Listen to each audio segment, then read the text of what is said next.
Hello and welcome to this very mini spoiler-free review here on ScareCam by the ScareTrack podcast, all about The Retreat 2.0. Now, the reason we're doing this, which we don't normally do with other reviews that we do, is purely because the spoilers are insane within our ScareCam it's really and on the hard podcast. to do a podcast of an event of that magnitude without giving any spoilers. Yeah. And the same with the vlog as well. Like, the spoilers are rife.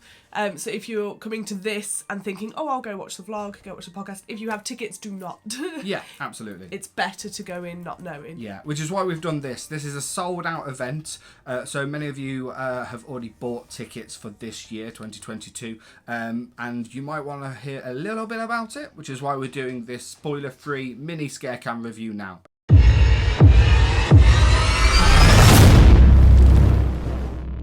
So, first up, a little bit of homework regarding The Retreat. It was created out of COVID in 2020 when everything was shut down, no theatre, no scares, nothing. We were invited to be the first ever people to experience the original Retreat in Manchester by the same team that run the award-winning ScareCam. Now, we weren't sure how they were going to do it, how it was possible, but they created the entire thing completely COVID secure, social distancing, absolutely everything. They didn't even use their voices or get close to us. They used different methods, which we won't mention here because of spoilers. But after that, it was then nominated for an award at ScareCon, and they won the best out of season scare attraction. So huge congratulations to the team. Very, very well deserved. And this brings us to now, June 2022, for The Retreat 2.0. Or, as I like to call it, Season 2. So, obviously you guys will know, you may have seen them at ScareCon, or you may have seen them at our ScareCon episode. This team are a hard-working, dedicated team that really do think out of the box to create different types of scares. Now, it's no secret, The Retreat is an overnight scare experience. You are taken to a... You'd go to a drop-off point and you are picked up and taken anywhere. Taken somewhere. That's the first thing that really gets me with the retreat is you don't know what's happening. You don't even know where you are. And I loved that they kept that for 2.0. Yeah, absolutely. I loved that. It was the same pickup point, but destination unknown. Absolutely, and destination unknown. And this destination was insane. It was epic. They are so lucky and smart to use this location. Yeah. I think it was a unique place to pick with all the possibilities of scares in that location. Yes, absolutely. Again, it's so hard to do it without any spoilers. The location is absolutely beautiful. Again, we don't want to give too much away here, but the scares throughout the night are so different and innovative. Lots of different types of scares as well. The characters have only grown and developed since the first Retreat back 2 years ago as well. And us as Retreat fans from going to the first one, now going to the second one, it was really cool to see that story progress and move forwards, and the sky's the limit with the Retreat. You know, next year another one, the year after that, who knows? Or I really liked that it was a follow-on. So obviously going in not knowing anything, you don't know anything. Absolutely. So I didn't know whether it was the Retreat was just a name of an overnight experience. We're going to go through a completely different thing under the Retreat umbrella. I didn't know whether it was going to follow on like immediately after the first Retreat. I didn't know whether Scarecrow was going to be involved. And I love that it was a follow-on. Yeah. It just really, really flowed. Really worked. And really progressed the story. Yeah. But what's great about it as well is that if you have got tickets to the next Retreat and haven't experienced the first one, you don't necessarily need to. It's in its own a standalone attraction. It's one of those nerdy things. Yeah, it's really nerdy. Like, we know the whole story behind lots of attractions, but if you go to that attraction, you don't need to know what happened 4 years ago with this character. Yeah, exactly. So you can still go and enjoy and immerse yourself in the experience. And that's what I'll say is the key thing immerse yourself in the experience. Like we say with any attraction or theatre production we go and see, try and forget about the outside world and just live in that moment. And with this moment, you live in it for a long time. Like I say, an overnight scare experience. You're taken to this undisclosed location. That is your bed for the night, and you're in for a night of scares. Again, without going into too much detail with spoilers, but great different scare tactics from a distance, close up. We will tell you that now, obviously, there's no social distancing within the UK at the moment, that they are able to get a little bit more up close and personal. I don't feel like they did though. Like only at certain points. It was a little bit of a worry for me, as someone that doesn't like contact attractions, whether they would, but they didn't push the boundary for me at all. No. It was obvious that they could come this close and be up in your face and use scare tactics in close proximity, but I don't think they went far with it. No, that absolutely. anyone should be worried about that. Of course, yeah. If you're a little bit nervous about people touching you, and a lot of people still are, do the scare, just touch you, I don't want to do it. Don't worry, you'll be fine here. But that's another point I wanted to make. I'm really glad, and the team made a conscious decision here as well. They could have made it. Again, it has all the ingredients to be an extreme style event. It's overnight. You're secluded by yourself, only 2 people. It goes on for hours.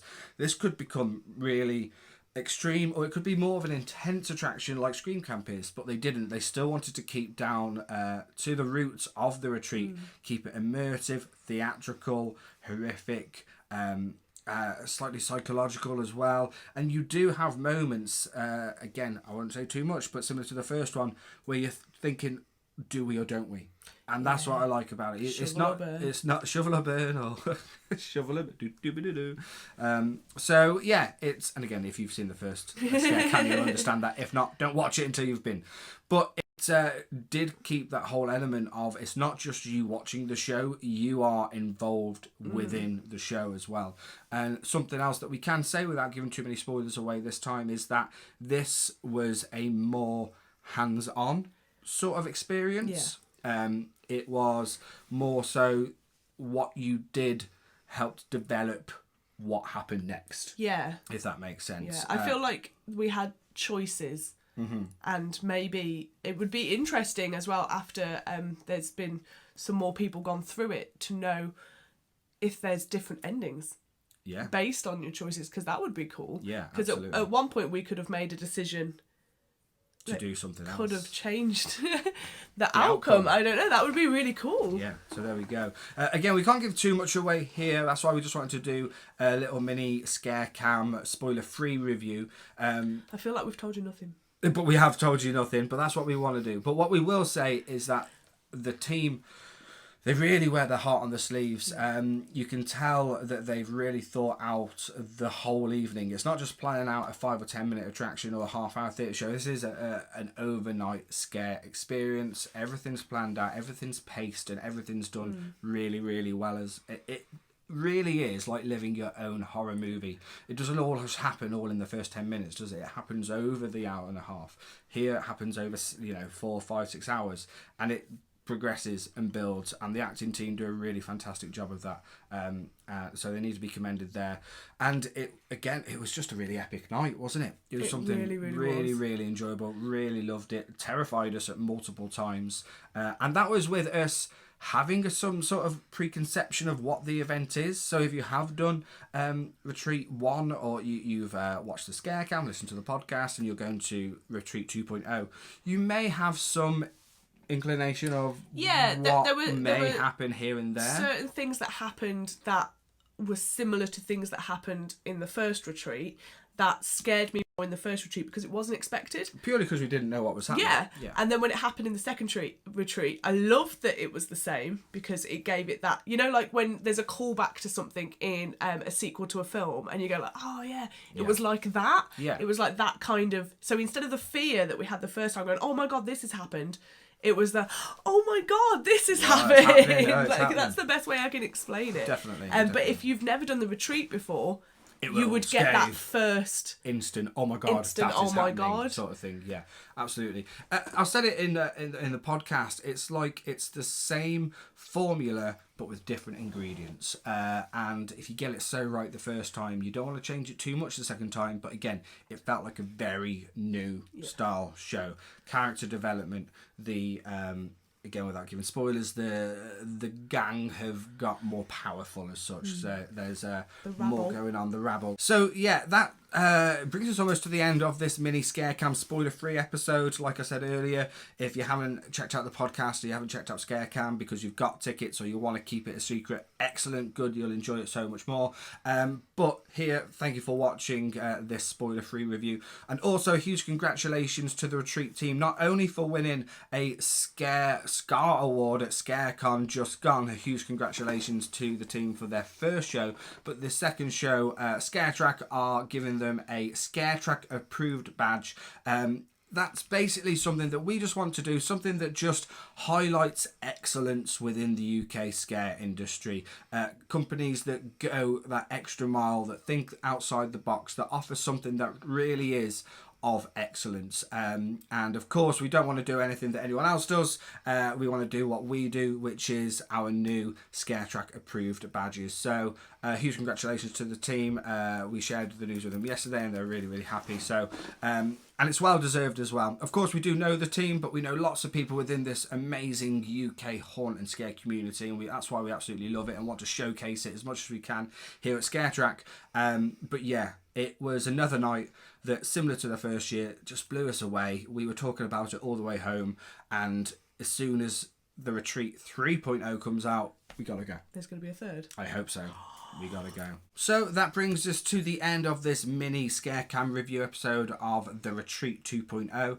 Of course, if you haven't got tickets for the Retreat and you have checked out ScareCam and ScareTrack podcast on the show, a huge thank you for watching and supporting ScareTrack. We really, really do appreciate it. Well, if you haven't seen it yet and you want to check it out, I'll put the link in the show notes below. Other than that, for a spoiler-free review, yeah, I mean, I hope it made some kind of sense. Yeah, it's a little bit difficult doing a completely spoiler-free review, but yeah, I hope we made sense. And again, thank you. Summarise: terrifying, beautiful, immersive, terrifying. I like it. Perfect. Perfect. Again, if you want to check out the podcast, you can check that out in the link below. You can check it out on any podcast platform or direct on our website at scaretrack.co.uk. If you're not following us on social media, we are on Instagram, Twitter, Snapchat and Facebook. Just search for ScareTrack. And of course, if you're watching this on YouTube, thank you. But be sure to click that subscribe button and that bell notification as well. Actually, they'll be just down here. They'll be just down here. I'll put them in there. A huge thank you for watching, and let's Get scared!